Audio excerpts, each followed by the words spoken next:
When it comes to the big game this weekend, no matter who you're cheering on, or if you're just watching it for the commercials, you know you're going to work up an appetite. So this year, along with your chips and dip, make sure you have something that'll satisfy the hungriest of appetites. How about melty roast beef sliders? We begin by slicing a package of Hawaiian-style rolls in half like this, and smearing both sides with a container of refrigerated garlic herb spread. This is going to add lots of flavor. Now we pile on some thinly sliced deli roast beef and top it with roasted red peppers. Just make sure you drain them well. And some sliced provolone. Sprinkle on some steak seasoning and top the whole thing with crispy fried onions. Put the top on and cover it with foil. About 20 minutes before it's time to serve, pop it in the oven to get all melty.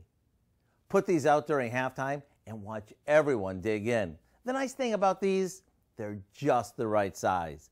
To get the recipe for our game day roast beef sliders, so you can earn the title of Best Game Day Host, just visit our website.